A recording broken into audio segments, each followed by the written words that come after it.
university that are really help in the implementation of biodiversity informatics and research center.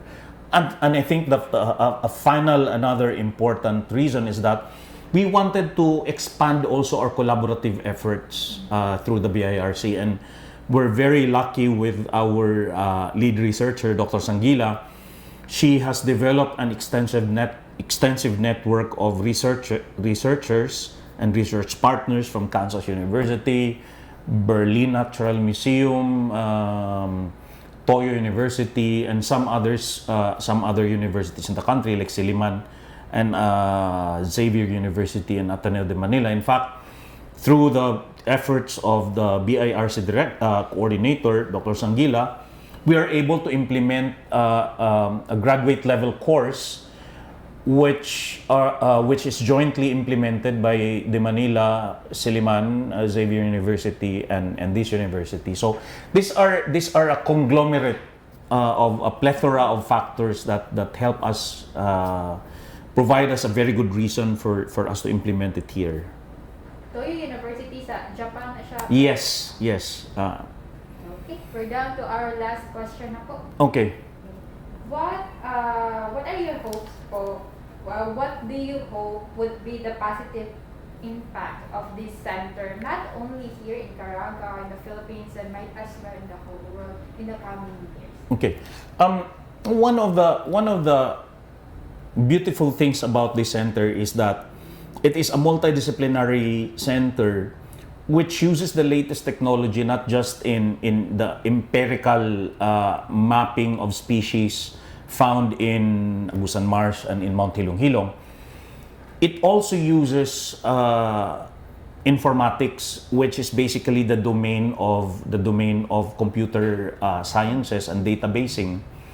And in relation to the contribution of the center in the worldwide body of knowledge, basically because it's an informatics center, it is embedded in its nature to be part of this whole collaborative effort of scientists from all over the world to document species from all over the world. No, so we are part of a database along with universities in the States and in Europe. It's called Specify, and there it's a database where we're able to upload and document in a very systematic way the species, including their genetic mapping, genetic codes, and so on and so forth.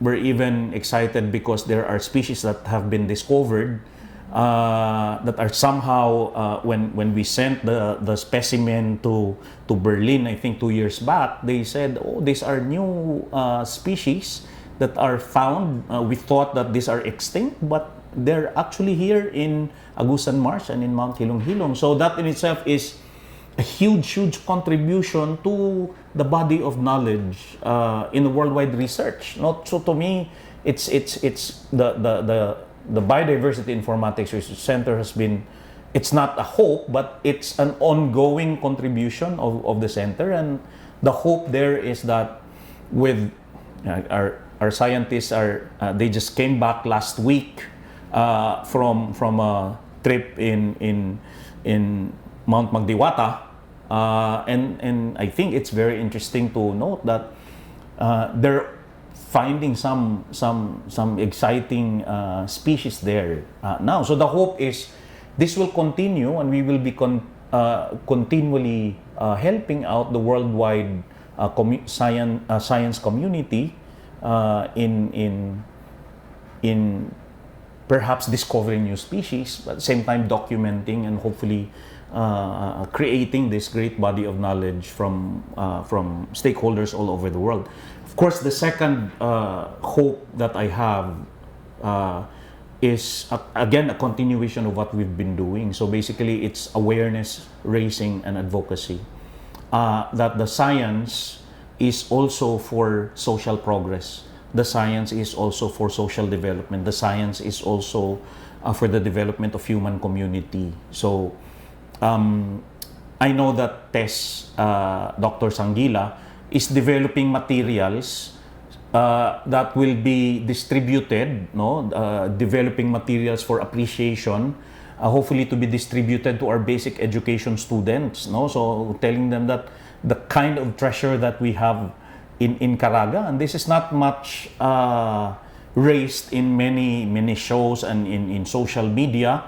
Only the scientists and the people in the academy would know this, and to me, this is an opportunity for us to be able to cultivate awareness, but at the same time raise the level of advocacy and environmental sensitivity among the young. Of course, it's also to inspire them that to be a scientist is really a great career, and it's a noble career that will help out human community. So to me, this is a great hope, and I'm excited with what the center can do in the coming future, in the coming years. And of course, at the practical level,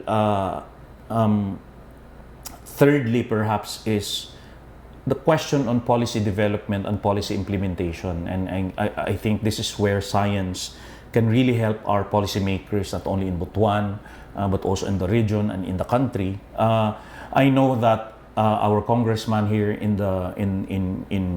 Butuan City, in the first district, has already passed a law on the protection of our seashores, no, declaring and fighting for the environment. I know that the present administration has been supporting in the ongoing advocacy of the university, but I think it should go beyond individual advocacies and sentiments of politicians and incumbent leaders.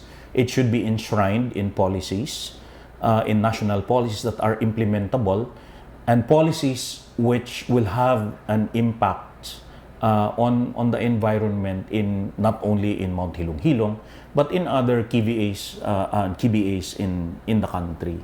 And so from a worldwide perspective, contribution to knowledge, from the perspective of the micro-university and community, it's developing capability, but at the same time raising awareness and advocacy and inspiring young people to become scientists. But at the same time, from a governmental, local government perspective, and in relation to government line agencies, policy development, policy formulation, and policy implementation. Okay, before we end the interview po, Father, is there anything else na you would like to add na hindi ko po na tanong sa inyo? I think if there's one thing that I'd like to mention is that as Vice President for Academics and Research, I have been very proud with what our scientists over at Biodiversity Informatics Research Center have done through the leadership of Tess Anguila, no, Dr. Tess. She's a very passionate woman in relation to things in biology and specifically in herpetology. And the success and the ongoing relevance of the center has been due to a collaborative effort among the many stakeholders in the university. I also would like to thank, of course, CHED, DOST, and DENR, and the local government units who have been our partners in our research endeavors. Yeah. Thank you so much. Daghang kayong salamat, Father. Thank you. Thank you very much. Yes. Thank you.